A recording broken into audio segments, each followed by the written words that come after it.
Remember your Creator in the days of your youth, before the days of trouble come and the years approach when you will say, I find no pleasure in them.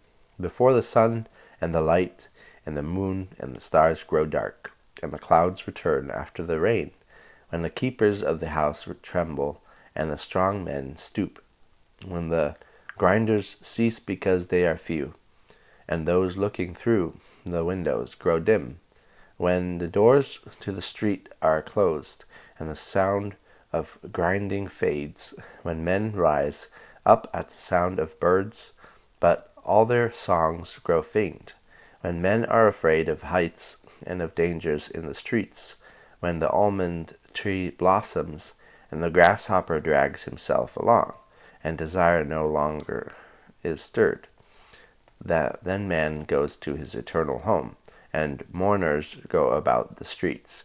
Remember him before the silver cord is severed, or the golden bowl is broken, before the pitcher is shattered at the spring, or the wheel broken at the well, and the dust returns to the ground. It came from, and the spirit returns to God who gave it. Meaningless. Meaningless, says the teacher. Everything is meaningless. Not only was the teacher wise, but also he imparted knowledge to the people. He ordered and searched out and set in order many proverbs.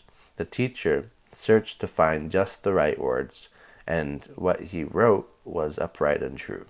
The words of the wise are like goads, their collected sayings like firmly embedded nails, given by one shepherd. Be warned, my son, of anything in addition to them. Of making many books there is no end, and many study wearies the body. Now all has been heard. Here is the conclusion of the matter. Fear God and keep his commandments, for this is the whole duty of man.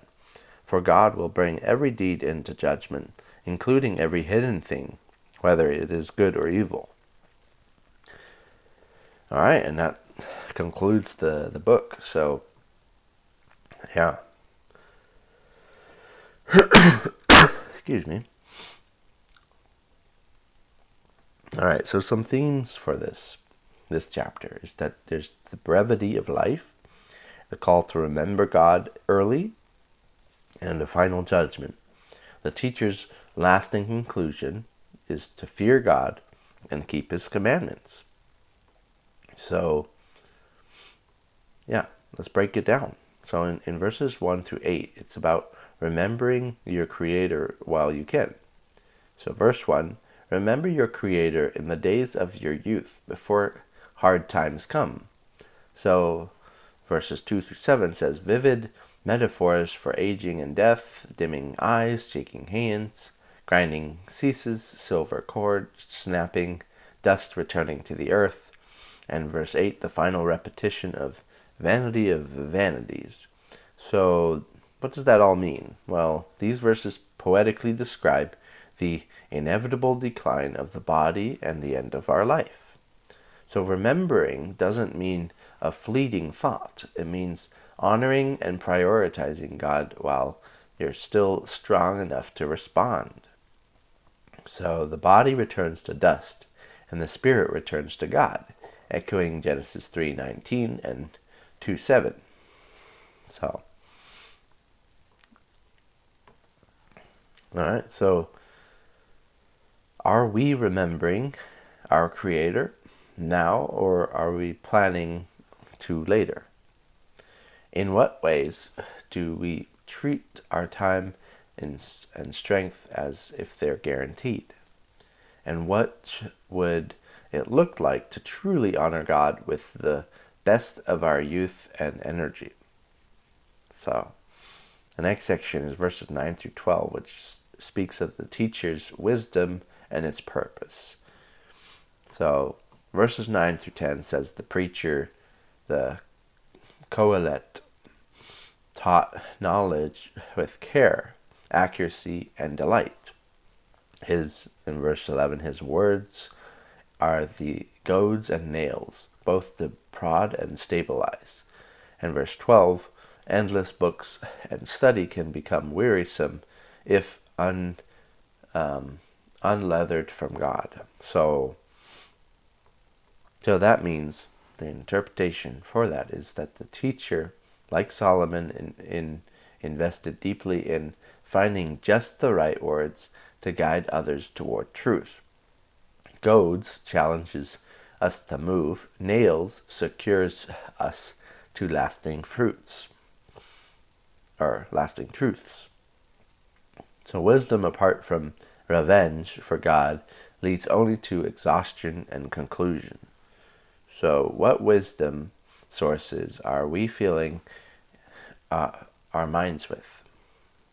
Are they goads or distractions?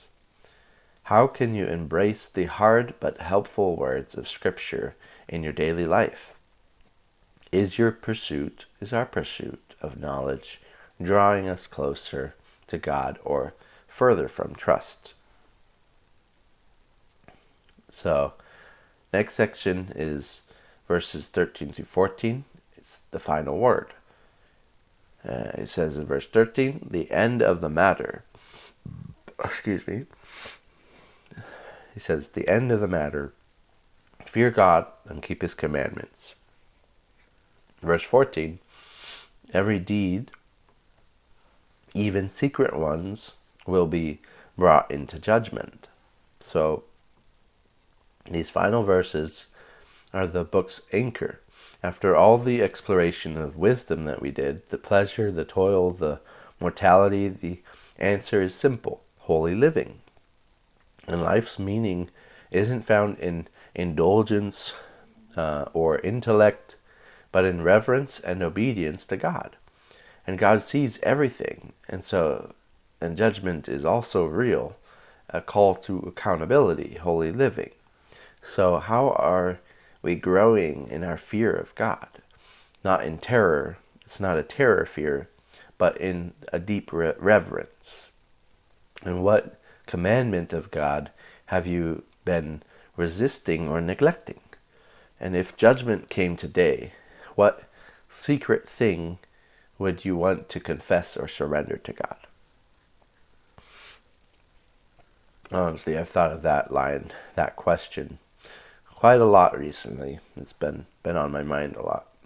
So, but in any case, this section, let's kind of wrap it up with some discussion prompts or questions. I'm not going to necessarily answer them here, but you can think through them. So number one is, what metaphor from verses 1 through 7 stood out to you the most, and why?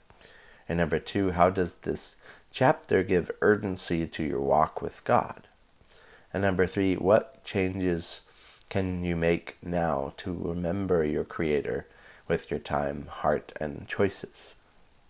So, with that being said, there's a type of prayer focus we could make for this chapter, and that is to thank God for the gift of life and the chance to walk in wisdom before it's too late, and ask for a heart that fears Him rightfully and a will that follows through in obedience.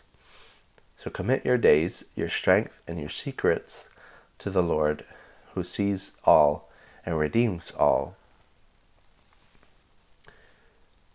So yeah, the final reflection, the whole book in one sentence, is that everything is meaningless without God, but with Him, even the fleeting becomes eternal. So yeah, that's been our whole journey in the book of Ecclesiastes. So